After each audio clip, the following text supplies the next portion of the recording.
لیے ایک قیراط اجر لکھتا ہے اور قیراط احد پہاڑ جتنا ہے۔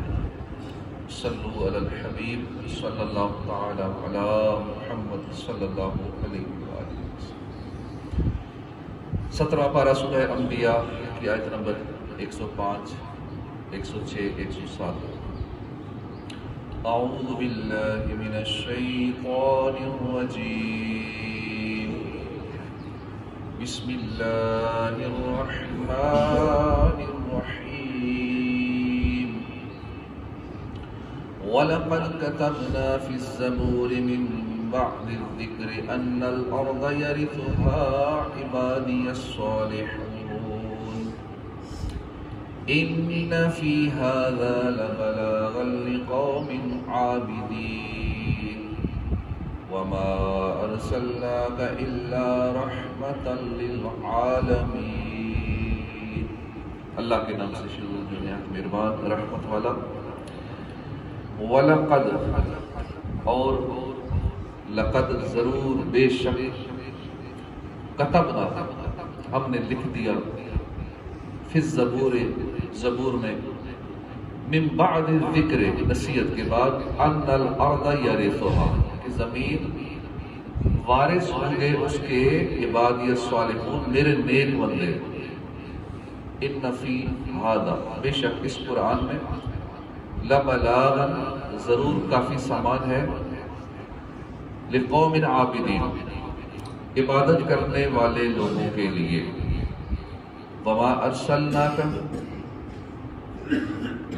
ارسلناک اور ہم نے نہیں بھیجا تجھے، الا مگر، رحمت للعالمین رحمت بنا کر تمام عالمین کے لیے، تمام جہان والوں کے لیے۔ ترجمہ کنز العرفان۔ اور بے شک ہم نے نصیحت کے بعد زبور میں لکھ دیا کہ اس زمین کے وارث میرے نیک بندے ہوں گے۔ ایک قول یہ ہے کہ اس آیت میں زبور سے وہ تمام کتابیں مراد ہیں جو انبیاء کرام پر نازل ہوئیں، اور ذکر سے مراد لوح محفوظ ہے، اور آیت کا معنی یہ ہے کہ لوح محفوظ میں لکھنے کے بعد ہم نے تمام آسمانی کتابوں میں لکھ دیا۔ دوسرا قول یہ ہے کہ زبور سے وہ آسمانی کتاب مراد ہے جو حضرت داؤد علیہ السلام پر نازل ہوئی، اور ذکر سے مراد تورات ہے، اور آیت کا معنی یہ ہے کہ تورات میں لکھنے کے بعد زبور میں لکھ دیا، ان الارض یرثها عبادی الصالحون اس زمین کے وارث میرے نیک بندے ہوں گے۔ اس زمین سے مراد جنت کی زمین ہے جس کے وارث اللہ کے نیک بندے ہوں گے، اور وہ زمین ہمیشہ کے لیے ٹرانسفر ہوگی جو اس کا وارث ہوگا۔ دنیا کی وراثت تو ہاتھ سے نکل جاتی ہے، جیسی آنکھیں بند ہوئی وراثت چلی جاتی ہے، پھر اپنی زندگی میں بھی قبضے ہو جاتے ہیں، 100 معاملات بنتے ہیں، لیکن مرنے کے بعد بہرحال اپنے ہاتھ سے ساری وراثت چلی جاتی ہے، دوسروں کو کنورٹ ہو جاتی ہے۔ لیکن جنت کی وراثت ہمیشہ کے لیے، اور وہ وراثت نیک لوگوں کے لیے۔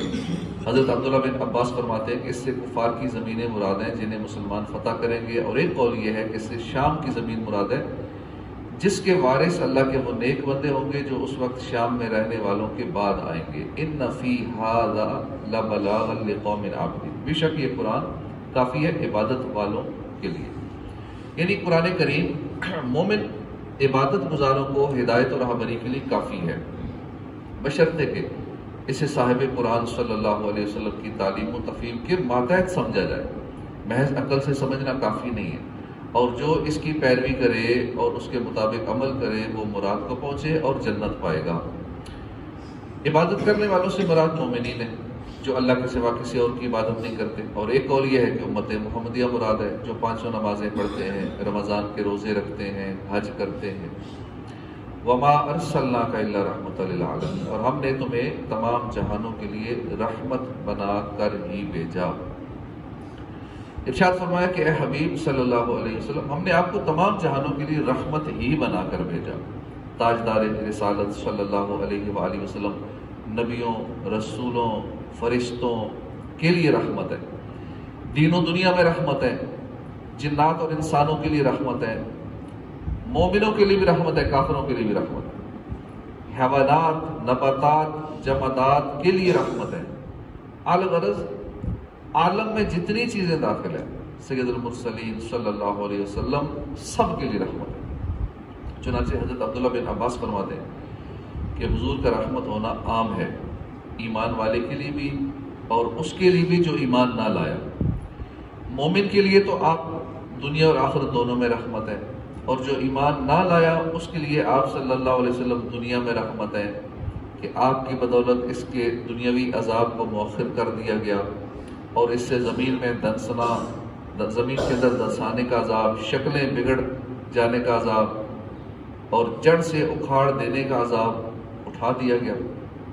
پہلی قوم نافرمانی کرتی تھی، بالکل ان کا صفحہ ہستی سے نام مٹا دیا جاتا تھا، پورے علاقے بستیاں تباہ و برباد ہو جاتی تھی، ایک بندہ بھی نہیں بچتا تھا۔ لیکن اس امت میں ایسا نہیں ہے، سارے تباہ و برباد نہیں ہوتے،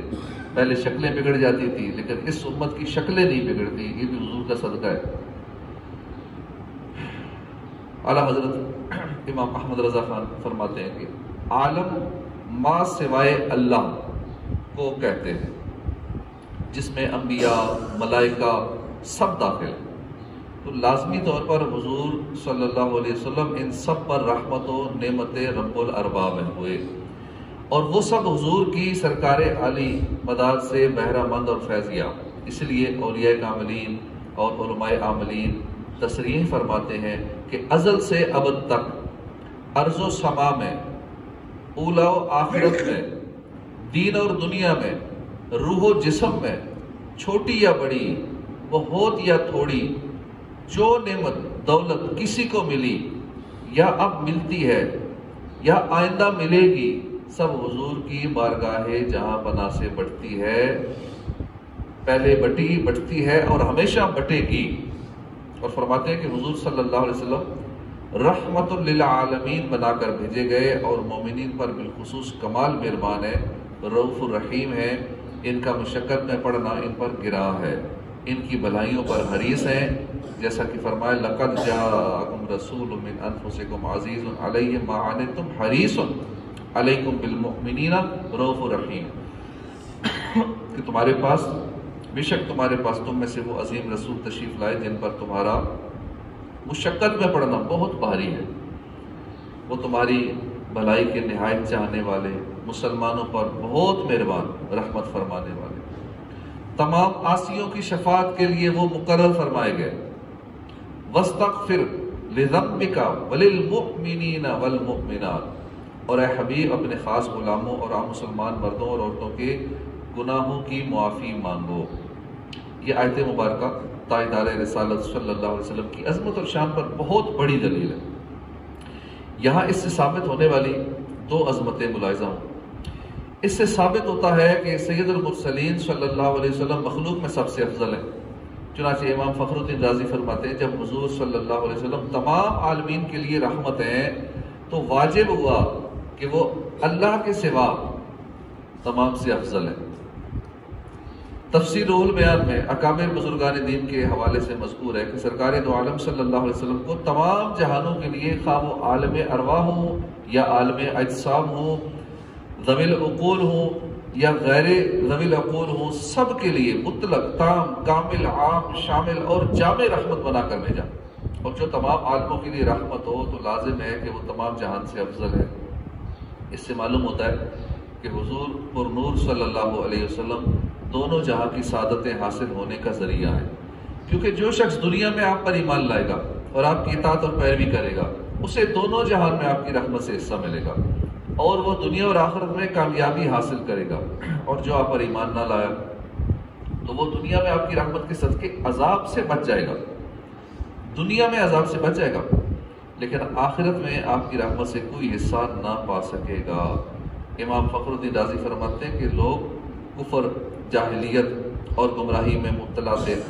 اہل کتاب بھی اپنے دین کے معاملے میں حیرت زدہ تھے، کیونکہ طویل عرصے سے ان پر کوئی نبی تشریف نہ لائے تھے اور ان کی کتابوں میں بھی تبدیلیوں کی وجہ سے اختلاف رونما ہو چکا تھا۔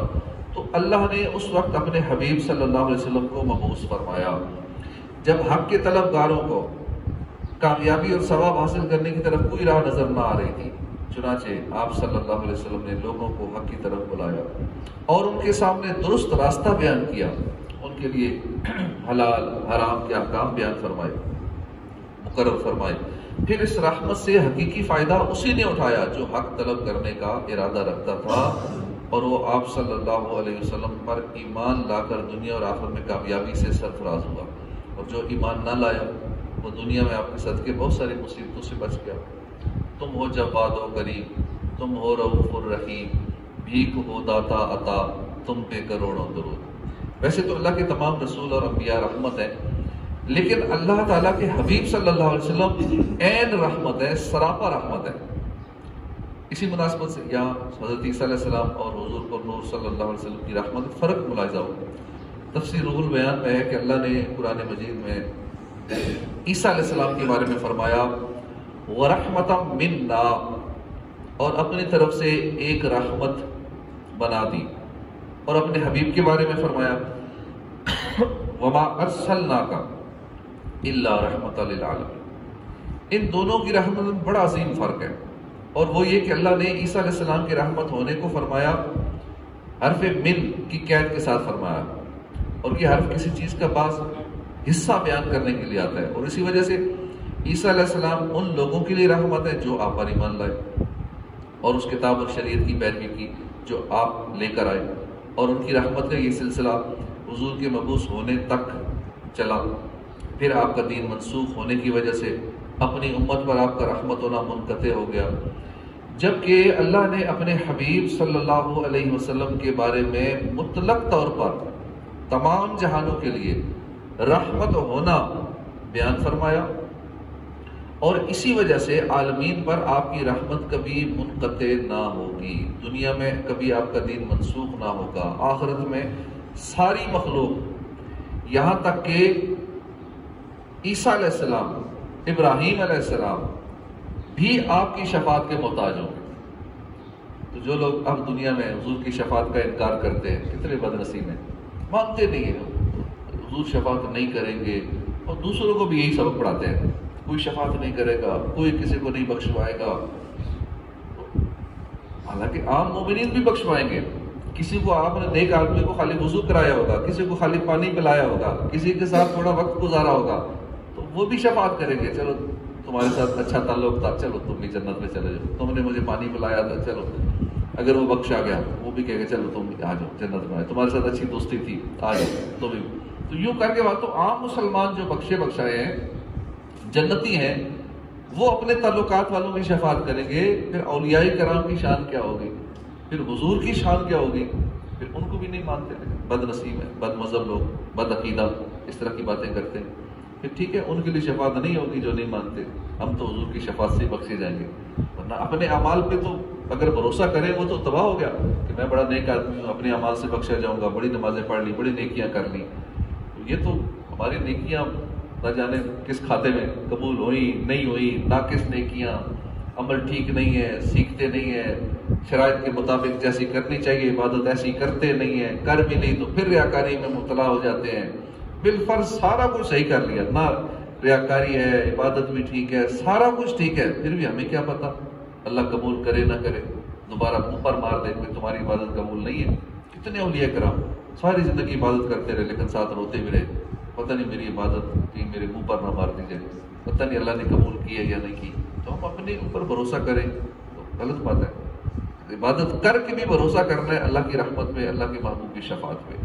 کہ ان کی شفاعت ملے گی تو انشاءاللہ بیڑا پار ہو جائے گا اور جنت میں پہنچ جائیں گے حضور کی شفاعت سے۔ قل انما یوحیٰ الی انما الہکم الہ واحد فہل انتم مسلمون، تم فرماؤ مجھے تو یہی وحی ہوتی ہے کہ تمہارا معبود صرف ایک معبود ہے، تو کیا تم مسلمان ہوتے ہو؟ اس سے پہلی آیت میں اللہ کے واحد معبود ہونے پر کئی دلائل پیش کیے گئے اور فرمایا گیا کہ اللہ نے اپنے حبیب کو تمام جہانوں کے لیے رحمت بنا کر ہی بھیجا۔ اب یہاں یہ فرمایا جا رہا ہے کہ اے حبیب آپ کافروں سے فرما دیں کہ معبود کے معاملے میں میری طرف یہی وحی کی جاتی ہے، اللہ تعالیٰ کے سوا تمہارا اور کوئی معبود نہیں،